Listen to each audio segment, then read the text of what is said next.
use or schedule our time use for the next 24 hours and stick to that chart.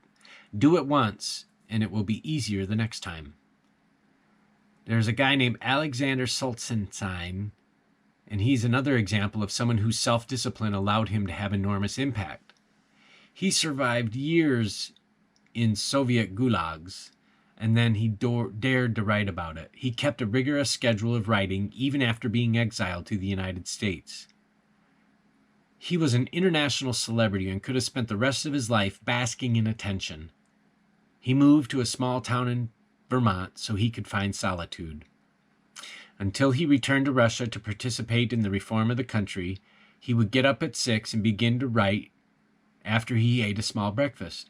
He would stop for a short lunch and then begin writing again, often until the late evening, sometimes until the sun rose. He didn't allow the telephone to interrupt his work, and he rarely even left home.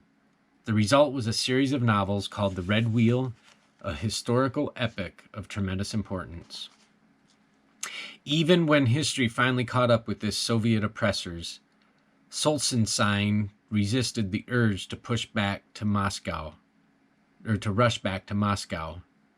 because he knew he had to finish his work. He didn't let countless opportunities to appear on news programs, which would have gained publicity for his books and made him money, distract him from the job at hand. His self-discipline, honed during his years in the gulags, allowed him to finish what he had started and made him a powerful figure when the Soviet Empire finally collapsed.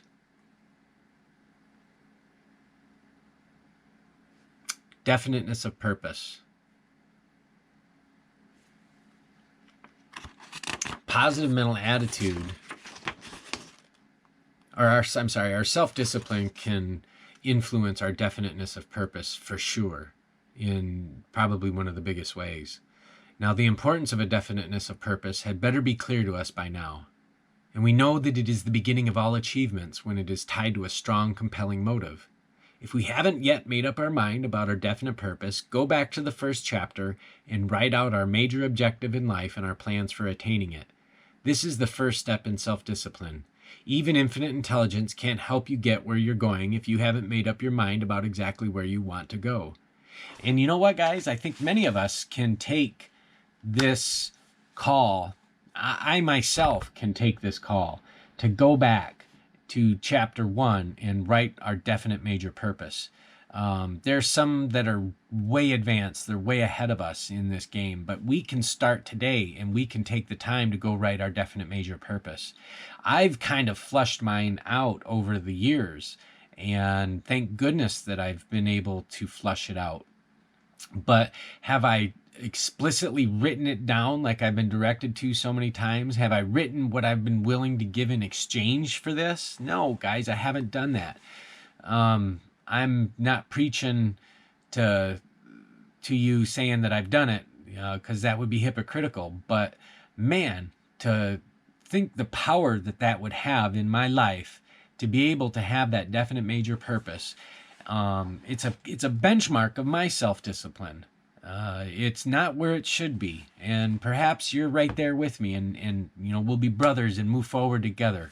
So I know that with our definiteness of purpose, there's an old joke about a preacher who was stranded on the roof of his church in a flood. As the waters rose higher around him, he prayed fervently for God to rescue him.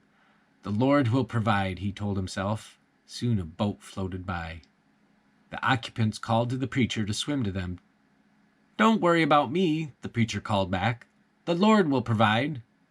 Reluctantly, the people on the boat went on their way. The waters rose higher and soon were lapping around the knees of the man of God. Another boat appeared within a few yards of the church rooftop.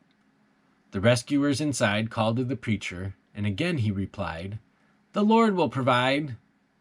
Now this boat also went on, and the preacher prayed with even more fervence. Just as the water reached the preacher's chin, a third boat appeared.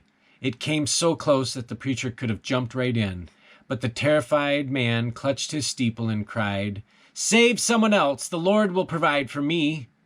And so on it goes. The boat went on its way. Within a few minutes, the waters closed over the preacher's head and he drowned. Reaching the gates of heaven, he asked for an immediate audience with the Lord, which was gained.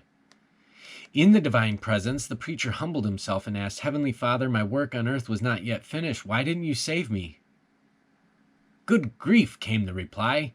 "I thought you wanted to come here. I sent you 3 boats, didn't I?" Self-discipline makes you jump when your boat comes by.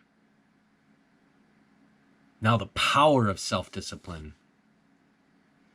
When we speak of power, we usually think of a Rockefeller or a Trump, somebody with money or property. But one of the most powerful men who ever lived had neither. He was Mahatma Gandhi. He didn't even own a house. He had no money. But his influence eclipsed that of any other person of this century. That's an astounding statement until we look at it and analyze the source of Gandhi's power. Here was a man who over long years, step by step, defeated the British Empire. He wrested freedom for India from the British by using a power His Majesty's government didn't understand. Now, there were 5 sources to his power: definiteness of purpose, going the extra mile, applied faith, mastermind, and self-discipline. Gandhi's purpose was to free the people of India. He knew precisely what he wanted, what his major aim in life was, and he was determined that nothing would defeat him. He went the extra mile. No one asked Gandhi to spend his life as he did. No one paid him to do so. He didn't even have a selfish purpose. He didn't think in terms of a personal reward. He went not only the extra mile, but many millions of extra miles because he was planning to benefit the 400